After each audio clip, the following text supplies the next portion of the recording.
The call came at 2:17 a.m., 3 hours after I left her mother's birthday dinner, 3 hours after the toast that hollowed something inside me. My phone vibrated on the nightstand, again, until the sound became a pulse crawling up my spine. I didn't pick up. I watched the screen glow in the dark instead, watched her name flash like an alarm I refused to answer. Then a message appeared. Please, come back. It's not what you think. What? I think? I exhaled through my teeth, slow, controlled, the way you would release pressure from a sealed container about to burst. The house was silent, but my mind wasn't. I saw her mother standing at the head of the table earlier that night, raising her glass with a smile shaped like a trap. I heard her voice repeating in my skull, "Starting today, your $5,500 paycheck and all future bonuses go to the family fund. If you disagree, don't come back." Then I saw my wife's hand resting on her mother's arm, her nod, her quiet compliance. That was the part I couldn't shake, the way she didn't even look at me first. Another call, another vibration. This time, her mother's number. I let it ring. And finally, a single voice message appeared. 6 seconds long. I pressed play. A scream. Then a breaking sound. Then my wife's voice, panicked, breathless, terrified. "He knows!" The phone slipped from my hand. Knows what? The word hung in the darkness like smoke. And suddenly, I wasn't tired anymore. The betrayal didn't start tonight. Tonight was only when it stopped pretending to hide. Looking back, the signs were there. Quiet, subtle, woven into domestic routines. The way her phone always faced down. The sudden family errands she never explained. The whispers between her and her mother that ceased when I entered the room. I dismissed them.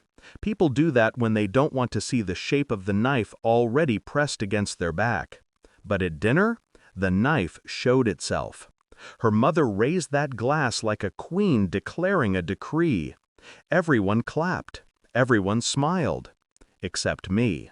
I remember turning to my wife, expecting confusion, resistance, something resembling loyalty. Instead, she avoided my eyes. Her fingers fidgeted under the tablecloth. Her breathing tightened a little, just enough for me to notice because I always noticed her more than she noticed me. That was the moment a quiet suspicion slid into my mind. This wasn't about money. This wasn't about family contribution. This was coordinated, planned, practiced, rehearsed without me. As we drove home, she didn't speak. She didn't reach for my hand like she usually did. And when we pulled into the driveway, she stayed in the car long after I'd stepped out. I knew something was being protected. I just didn't know what. Not yet. When I left the house hours later, after that voicemail, I felt nothing. No anger, no sadness, just a cold awareness settling into place. If someone had said, "This is about infidelity," I wouldn't have believed them. But if someone had said, "This is about control, about manipulation passed from mother to daughter like an heirloom," I would have nodded. Because the scream in that voicemail wasn't from guilt. It was from fear. And fear always comes from truth. I started with her phone records, not because I suspected an affair, yet, but because I needed to understand the shape of the secret pressed between her and her mother. The inconsistencies appeared quickly. Late-night calls, midday messages deleted in clusters, repeated communication with a number saved under a name I didn't recognize, office, storage. My wife didn't work anywhere near a storage facility. Next were her bank statements, quiet transfers, small amounts, timed every 2 weeks, all funneled to her mother. A pattern, deliberate, long-term. The betrayal numbed something inside me, but it cleared my mind at the same time. I stayed calm. Coffee, a notebook, my laptop, everything organized, everything methodical. Her mother's voice still echoed in my skull. Don't come back. I almost smiled. People only try to control things they think they already own. By 7 a.m., the pieces started aligning. Financial dependency, hidden conversations, a growing secrecy between them. But then, something else. A medical receipt, a clinic visit, paid in cash, under my wife's name, 2 weeks ago. I felt something shift in my chest, a quiet heaviness pressing down. Not dread, recognition. There are only a few reasons a married woman goes to a medical consultation, pays in cash, and hides it from her husband. I ordered a copy of the record. Simple process. Too simple. While waiting, I checked the number labeled Office Storage. It wasn't a business. It belonged to a man. A man who lived 40 minutes away. A man whose name my wife had never once mentioned. A man who had exchanged over 200 messages with her last month. Something cold threaded through me. Not rage. Rage is warm. This was colder, sharper, like the quiet precision before a scalpel touches skin. I waited, collected more data, confirmed every detail twice. By the afternoon, the clinic sent the file. A single line stood out. Pregnancy test, positive. My breath didn't hitch, my pulse didn't spike. I simply leaned back and closed my eyes. Not mine. Not with her mother pushing for financial surrender. Not with secret calls to another man. Not with deleted messages. The voicemail finally made sense. He knows. Yes. Now I did. I returned to the house just before sunset. My wife sat at the dining table, eyes swollen, hands shaking.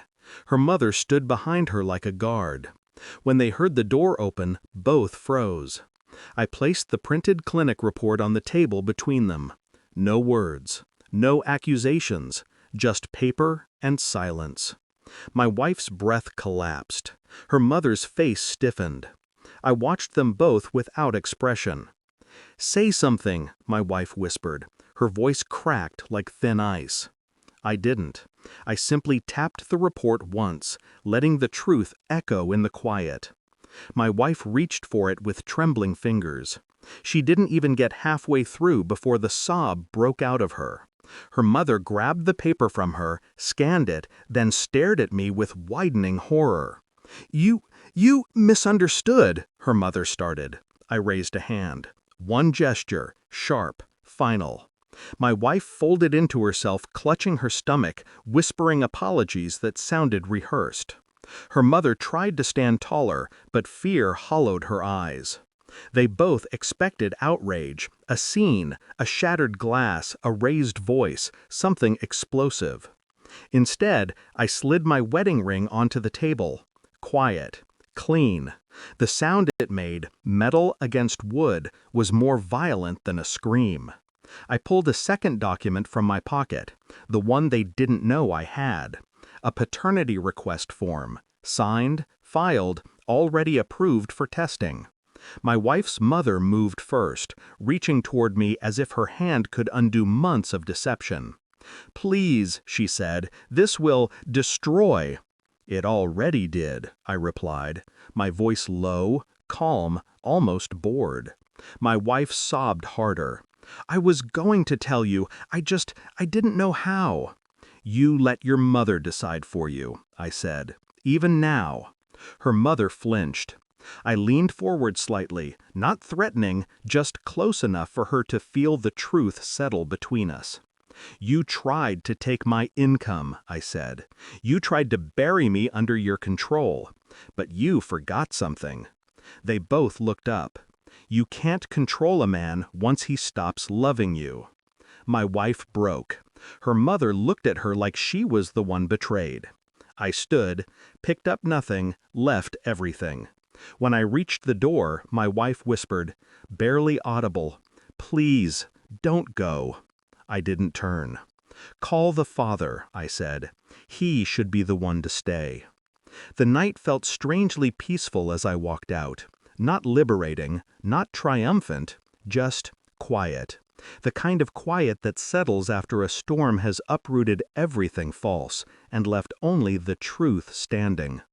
I didn't think about her tears, or her mother's panic, or the life they tried to build out of my earnings, my trust, my blindness.